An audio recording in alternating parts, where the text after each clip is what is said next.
Bismillahirrahmanirrahim. Assalamualaikum warahmatullahi wabarakatuh. Pada video kali ini saya ingin menyampaikan materi mengenai uji beda 2 min dengan menggunakan SPSS. Apa itu uji beda 2 min? Nah, jadi kadang pada penelitian itu kita ingin menguji keadaan satu kelompok yang terdapat dalam satu hal yang terdapat dalam satu kelompok atau dalam kelompok yang lain. Nah, teknik statistik yang tepat adalah analisis komparatif atau perbandingan, yaitu untuk menguji apakah terdapat perbedaan yang signifikan di antara kelompok-kelompok yang diuji tersebut. Nah, data yang diperoleh dalam suatu penelitian sering berbeda dengan data penelitian-penelitian yang lain, misalnya yang menyangkut perbedaan skala. Penganalisan data penelitian, walau sama-sama untuk menguji perbedaan, tidak dapat menggunakan teknik statistik yang sama, karena mungkin dari karakteristik data yang juga berbeda-beda. Nah, uji beda untuk data berskala interval dimaksudkan untuk menguji perbedaan min hitung antara kelompok-kelompok tertentu. Jika kelompok sampel yang ingin diuji perbedaan min hitungnya hanya terdiri dari 2 kelompok, teknik analisis yang digunakan pada umumnya adalah teknik t-test atau uji T. Nah, perhatikan 2 kasus berikut ya, karena tadi kita bicarakan tentang masalah kelompok ya. Kita coba lihat ada 2 kasus berikut. Kasus yang pertama, seorang guru ingin mengetahui apakah terdapat perbedaan prestasi belajar siswa kelas 2 di sekolah X dan sekolah Y. Pada kasus yang pertama ini, kita ingin melihat karakteristik dari data yang diperoleh dari 2 kelompok yang berbeda. Data yang diamati sama, yaitu adalah prestasi belajar siswa kelas 2. Akan tetapi, karena dilakukan di 2 sekolah, maka akan kita temukan atau kita akan dapati 2 kelompok, 2 data, yaitu data perbedaan hasil belajar siswa, data prestasi hasil belajar siswa, Yang pertama adalah dari sekolah X dan yang kedua adalah dari sekolah Y. Nah, kita ingin mengetahui apakah ada perbedaan prestasi belajar siswa kelas 2, baik di sekolah X ataupun di sekolah Y. Untuk kasus yang kedua, guru lain ingin mengetahui efektivitas penerapan metode audiovisual terhadap peningkatan nilai bahasa Inggris. Guru tersebut membandingkan hasil belajar siswa sebelum dan sesudah penggunaan metode audiovisual. Pada kasus ini, data yang diamati adalah nilai bahasa Inggris.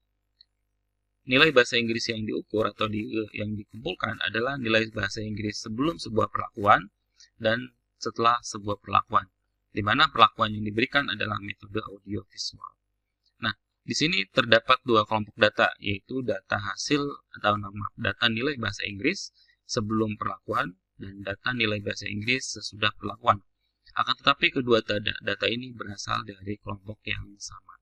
Nah, kita juga bisa melakukan uji beda dari kedua data ini. Nah, ada 2 kasus ya, seperti yang tadi dijelaskan. Untuk kasus yang pertama itu kita sebut dengan kasus independen, karena data yang kita peroleh berasal dari 2 kelompok yang berbeda. Selain itu, datanya juga harus homogen atau variansinya sama, kemudian harus acak atau random.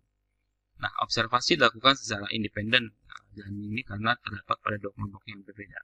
Nah, tujuannya adalah untuk melihat perbedaan 2 kelompok sampel yang tidak ada hubungannya atau berasal dari populasi yang berbeda. Nah, kita lihat di contoh kasus yang ada di modul. Seorang guru ingin mengetahui pengaruh penerapan metode pembelajaran X terhadap hasil belajar siswa pada mata pelajaran IPA di kelas 3 SD. Guru tersebut menerapkan metode pembelajaran X di kelas 3A dan metode pembelajaran konvensional di kelas 3B. Dari pembelajaran, guru memberikan tes kepada siswa di kedua kelas dengan hasil sebagai berikut. Jadi di sini sebelum kita lanjut ke hasil, di sini ada 2 kelas atau 2 kelompok, yaitu kelompok kelas 3A dan kelompok kelas 3B. Terhadap kelompok A, guru memberikan treatment berupa pembelajaran dengan menggunakan metode X. Sementara pada kelas 3B, guru memberikan metode pembelajaran konvensional atau seperti biasanya. Nah, kemudian terhadap kedua kelompok, guru memberikan post-test atau tes akhir. Kita sebut saja O1 dan O2. Nah, kita ingin mengetahui apakah pemberian metode pembelajaran X ini berpengaruh tidak terhadap hasil belajar siswa, khususnya mata pelajaran IPA. Oleh karena itu, si guru melakukannya dengan cara membandingkan hasil tes dari kedua kelas yang berbeda tadi. Hasil tes kedua kelas ini akan kita bandingkan apakah ada perbedaan atau tidak. Kalau ada perbedaan antara hasil siswa di kelompok yang pertama dengan kelompok yang kedua, maka dikatakan pemberian treatmentnya berpengaruh. Jadi kita punya sedikit inferensi bahwa jika hasil berbeda, maka kita katakan ada pengaruh, berpengaruh. Siapa yang berpengaruh? Yang berpengaruh adalah treatmentnya. Dalam hal ini adalah metode pembelajaran X ini berpengaruh. Gitu ya. Oke, kita coba lihat di datanya. Nah, ini adalah data hasil belajar setelah yang untuk kelas A ya, setelah diberikan metode pembelajaran X, yang kelas B ini menggunakan metode pembelajaran konvensional biasanya. Nah, karena datanya berasal dari dua kelompok yang berbeda, maka antara jumlah data kelas 3 dan kelas 3B ini bisa berbeda. Nah, dengan menggunakan taraf kesalahan sebesar 5%, ya ujilah apakah kita dengan taraf kesalahan 5%, kita uji apakah metode pembelajaran X itu memberikan pengaruh atau tidak terhadap hasil belajar IPA. Oke, kita selesaikan. Langkah yang pertama adalah kita perlu memahami dulu kasusnya, apakah ini independen atau dependen. Nah, karena data berasal dari kelas yang berbeda, yaitu kelas 3 dan kelas 3B, maka ini kita katakan kasusnya adalah independen. Nah, kedua, buat hipotesis penelitiannya. Hipotesis nolnya atau hipotesis nihilnya adalah tidak terdapat pengaruh penerapan metode pembelajaran X terhadap hasil belajar siswa pada mata pelajaran IPA di kelas 3 SD. Sementara hipotesis alternatifnya adalah terdapat pengaruh penerapan metode pembelajaran X terhadap hasil belajar siswa pada mata pelajaran IPA di kelas 3 SD. Nah, tujuan dari hipotesis ini adalah untuk menolak nol sehingga kita menerima A, yaitu terdapat pengaruh penerapan metode pembelajaran X terhadap hasil belajar siswa pada mata pelajaran IPA di kelas 3. Nah, untuk menolak H0, maka perlu dibuat hipotesis secara statistik. Karena pengaruh tidak dapat diamati secara langsung, melainkan pengaruh hanya dapat diamati dari gejalanya. Dalam hal ini adalah hasil belajar. Gejala dari pemberian suatu treatment adalah hasil belajar. Oleh karena itu kita cukup lihat bagaimana dengan hasil belajarnya.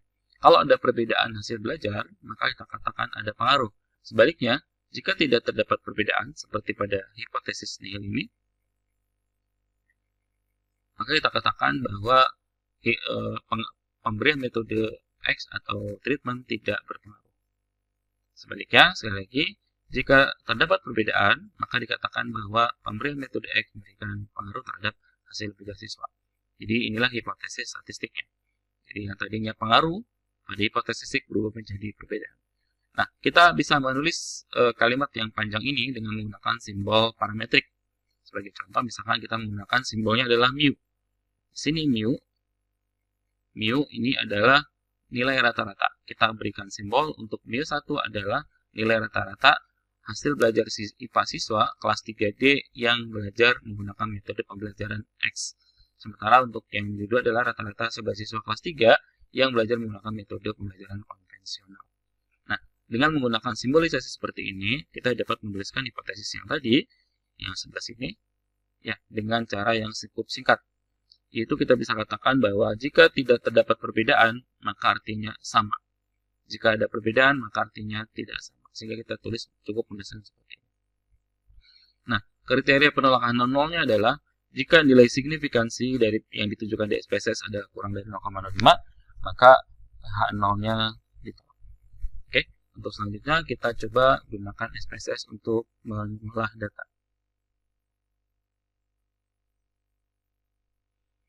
Pertama kita masuk ke variable view. Kita buat dua variabel. Variabel pertama adalah nilai. Nah, di sini tipenya adalah numerik.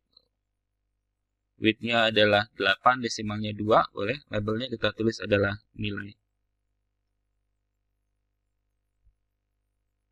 Nilai mata pelajaran IPA. Values-nya non, missing-nya non, kolomnya 8. Untuk misalnya kalian sedang menggunakan teks, maka kita pakai misalnya adalah scale.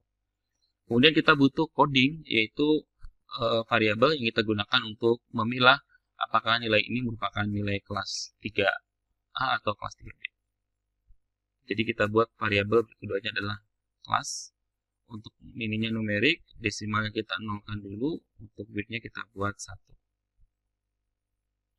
Kemudian di sini labelnya kita tuliskan di sini kelas. Nah, untuk values-nya kita buat coding, misalkan untuk 1 ini digunakan untuk melabeli kelas 3A, yaitu yang menggunakan metode X. Sementara untuk value 2 kita gunakan untuk kelas 3B, yaitu yang menggunakan metode pembelajaran konvensional. Kita klik OK. Untuk measure-nya adalah nominal. Nah, untuk selanjutnya kita ingin memasukkan nilai yang ada di sini.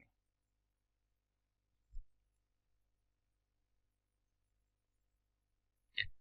Nilai ini kita masukkan ke dalam SPSS. Ya. Nah, cara memasukkan nilainya adalah perhatikan untuk yang kelas 3A, yang di sini ya, berarti yang 78 ini, dan seterusnya. Ketika dimasukkan ke SPSS, berarti ini kita kasih kode kelasnya adalah 1. Sementara untuk kelas 3B, kita masukkan kode kelasnya adalah 2. Baik, kita input.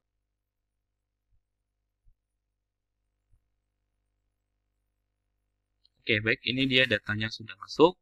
Jadi, untuk yang kelas 3A, itu kita berikan kode kelasnya 1.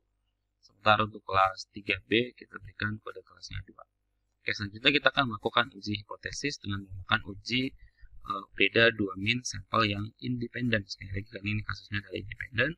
Kita masuk ke menu analyze, kemudian pilih compare means, kemudian pilih independent sample t-test. Nah, pada bagian test variable kita pilih nilai, kemudian kita pindah ke sebelah kanan di bagian test variable. Sementara untuk kelas kita masukkan ke dalam grouping variable. Di sini kita menggunakan groupingnya atau kodenya adalah 1 dan 2. Berarti kalau gitu kita define groups dulu dengan groupnya 1 dan 2. Apakah boleh yang lain? Boleh, silakan. Kemudian untuk optionnya kita lihat apakah sudah sesuai dengan kriteria tingkat signifikansi. Di sini taraf signifikansinya adalah 5%, oleh karena itu tingkat kepercayaannya, confidence-nya adalah 95%. Jadi sudah sesuai. Oke, baik. Kita coba klik OK langsung. Oke, di sini terdapat 2 baris yang perlu kita perhatikan, yaitu untuk baris yang equal variance assumed, kemudian yang kedua adalah equal variance not assumed. Di sini ada 2 baris, ya sampai ke sebelah kanan sini ada 2 baris. Nah, kita perlu memutuskan akan membaca baris yang bagian atas atau baris bagian bawah. Nah, untuk menentukannya, kita tentukan dulu apakah si data ini, kedua data ini homogen atau tidak. Kita coba lihat di bagian nilai dari Levens Test for Equality of Variance. Di sini nilai sig-nya adalah 0,236. Karena nilai signifikansinya adalah lebih besar dari 0,05 untuk tes for equality-nya, maka kita katakan bahwa distribusinya homogen atau variance-nya homogen. Oleh karena itu, kita membaca di bagian equal variance assumed, bukan yang not assumed. Jadi karena ini sudah jelas-jelas dia homogen atau variance-nya sama. Equal itu artinya sama. Artinya kalau equal variance artinya homogen. Sederhananya, kita membaca baris yang di atas kalau kedua data homogen, dan kita membaca baris yang bawah kalau kedua data tidak homogen. Berdasarkan pengujian homogenitas dengan menggunakan Levens Test for Equality of Variance, kita peroleh kesimpulan karena nilai alfanya, nilai sig-nya lebih dari 0,05, maka kita katakan varians kedua data homogen. Oleh karena itu, kita cukup membaca di baris yang pertama. Kita tidak perlu baca yang lain, kita coba lihat aja di bagian nilai sig to tail. Ada 0,434 dan 0,475. Berdasarkan ketentuan tadi, kita membaca bagian atas, yaitu 0,434. Kita input ke file tadi. Nah, nilai sig-nya, di situ kita peroleh dapat nilai 0,434. 0,34 ini kalau kita bandingkan dengan 0,05 jelas lebih besar daripada 0,05. Ya, ini 0 ya, ini 4 gitu kan. Jadi kan pasti lebih besar ini ya. Lebih besar yang ini daripada yang 0,05. Nah, ketentuannya tadi katanya kalau lebih dari 0,05 maka 0-nya justru diterima. Apa kesimpulannya? Berarti tidak terdapat perbedaan.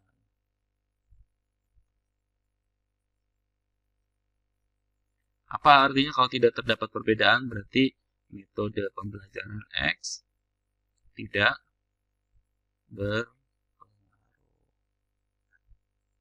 Ya, berarti ini kesimpulan yang mungkin bisa kita lakukan ya, karena tidak harus dalam penelitian itu semuanya berpengaruh. Ini kebetulan tidak berpengaruh.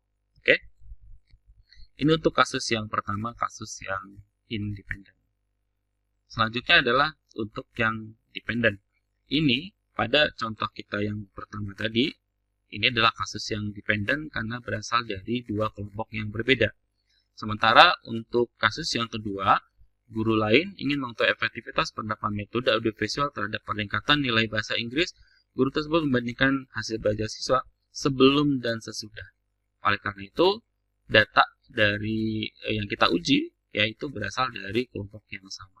Oleh karena itu dikatakan dependen. Ini kasus kita yang kedua. Jadi sampelnya diambil dari kelompok yang sama atau dependen. Di sini ya. Atau berkaitan. Nah, tujuannya adalah melihat perbedaan dua kelompok sampel yang ada hubungan berasal dari kelompok yang sama. Jadi karena kita punya dua kasus untuk uji dua sampel, yang pertama adalah uji sampel yang independen, di mana datanya kita peroleh dari dua kelompok yang berbeda atau tidak berhubungan. Sementara untuk yang kasus yang kedua, yaitu kasus yang dependen, yaitu di mana data yang kita olah berasal dari kelompok yang sama atau yang dependen. Kita coba lihat contohnya. Seorang guru PJOK ingin mengetahui pengaruh penerapan teknik pelemparan terhadap kemampuan servis pada permainan badminton. Guru tersebut mencatat kemampuan servis awal siswa, kemudian memberikan teknik pelemparan dan teknik terakhir mencatat kembali kemampuan servis siswa setelah menerima teknik tersebut. Jadi kalau kita ilustrasikan, ini ada kelompok siswa, katakanlah ini siswanya ada berapa ya? Contohnya, kelompok siswa ini awal, sebelumnya kita sebut aja apa sebutnya pre ya. Kemudian diberikan treatment berupa teknik pelemparan, kemudian diberikan tes lagi, kita katakan dengan post-test. Post ya. Maka ini kita akan memperoleh nilai pretest, dan ini kita dapatkan nilai post-test. Nah, kita akan bandingkan apakah mu1 dan mu2 ini berbeda. Apakah mu1 dan mu2 ini berbeda.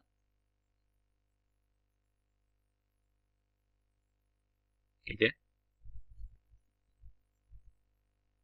Kalau berbeda, maka kita katakan metode atau teknik pelemparan memberikan pengaruh terhadap kemampuan servis pada permainan badminton.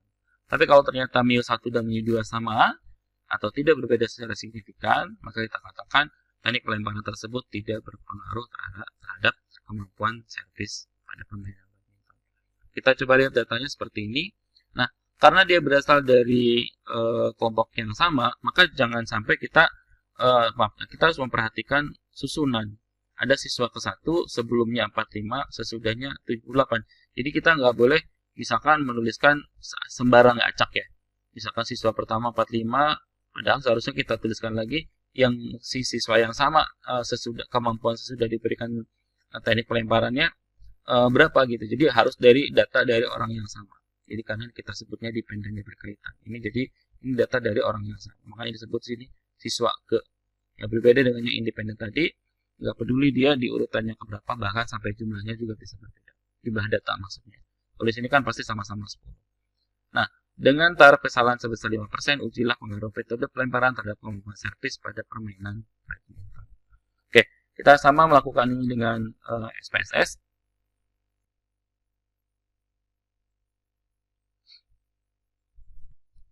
Oke, pertama kita masuk ke variable view, kita buat dua buah variabel, katakanlah variabelnya adalah X1 dan X2 ya.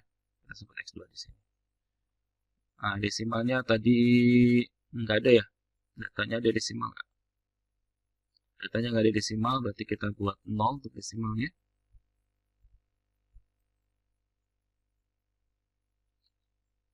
Nah, untuk labelnya kita boleh berikan seperti ini, kemampuan pelemparan sebelum treatment. Kalau yang X2-nya adalah kemampuan sesudah treatment. Gitu ya. Ini untuk measure-nya kita pakai scale karena diuji ya. Nah, cukup seperti ini. Sekarang kita tinggal masukkan datanya. Ini datanya sudah masuk seperti ini. Jadi X1 dan X2 ini berpasangan ya. Jadi ini punya siswa pertama, ini punya siswa kedua, sampai dengan punya siswa yang ke-10. Oke, datanya sudah masuk. Kemudian kita masuk ke pengujian hipotesis ya. Oke, kita masuk ke pengujian hipotesis. Sebelum kita lanjut, pahami dulu ini kasusnya independen atau dependent ya. Karena di sini tadi berasal dari subjek yang sama datanya, maka kita katakan kasusnya adalah dependent. Kemudian yang kedua, kita buat hipotesisnya, H0-nya tidak terdapat pengaruh penerapan teknik pelemparan terhadap kemampuan servis pada permainan badminton, dan H-nya adalah terdapat pengaruh penerapan teknik pelemparan terhadap kemampuan servis pada permainan badminton. Tujuannya adalah kita untuk menolak. Nah, kita buat hipotesis statistiknya seperti tadi yang tadinya pengaruh menjadi perbedaan. H0-nya tidak terdapat perbedaan kemampuan servis pada permainan badminton antara sebelum dan sesudah penerapan teknik pelemparan. H-nya adalah terdapat perbedaan kemampuan servis pada permainan badminton antara sebelum dan sesudah penerapan teknik pelemparan. Hipotesisnya kita buat dengan menggunakan statistik dengan parameternya adalah mu. Jadi mu1 adalah kemampuan servis sebelum dan mu2 adalah kemampuan servis yang sesudah. Kriteria penolakan nolnya sama, yaitu jika nilai signifikansi kurang dari 0,05 maka H0 ditolak. Kita lakukan uji komparasi dua sampel. Kita masuk ke analyze, kemudian compare mean, dan kita pilih yang paired sampel. Di sini namanya bukan dependent samplability test, tapi paired atau kata lainnya adalah berpasangan. Nah, untuk pairnya, untuk variabel 1 dan variabel 2 kita buat secara horizontal yang kita simpan di sebelah kanan. Contohnya kalau paling mudah itu kita drag ya, kita klik dulu jangan dilepas. Kemudian kita pindahkan ke sini baru kita lepas. Untuk yang kemampuan sesudah juga sama, kita klik jangan dilepas, kemudian pindahkan ke variabel 2 seperti ini. Untuk optionnya kita lihat apakah sudah sesuai dengan kriteria alfanya tadi. Ya sudah ya, ini kan 95% karena tingkat kesalahannya adalah 95%. Kemudian kita klik OK. Nah, di sini kita nggak perlu menguji homogenitas karena sudah pasti homogen. Langsung aja kita lihat di bagian yang paired sample t-testnya, ya, di bagian nilai sig-nya. Nah, di sini nilai sig-nya adalah 0,00. Di sini nilai sig-nya kita tuliskan ulang 0,000. Ya, karena 0,00 ini kurang dari 0,05, maka H0-nya ditolak. Apa kesimpulannya? Terdapat perbedaan.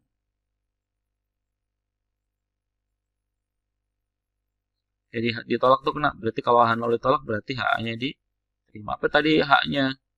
Kita lihat H-nya ya. H-nya adalah ini terdapat perbedaan. Ini H-nya. Ini kan H-nya ini ya. Terdapat perbedaan. Kemampuan belajar. Kalau hanya diterima, oh berarti kesimpulannya terdapat pengaruh. Kesimpulan kita adalah terdapat pengaruh. Artinya pemberian metode pelemparan memberikan pengaruh yang positif dan signifikan terhadap kemampuan servis siswa. Kita beri sini terdapat pengaruh. Kesimpulan secara teoritis kitanya adalah pemberian metode pelemparan berpengaruh positif dan signifikan terhadap kemampuan servis siswa pada permainan. Mungkin itu untuk video kali ini. Terima kasih. Selamat belajar. Assalamualaikum warahmatullahi wabarakatuh.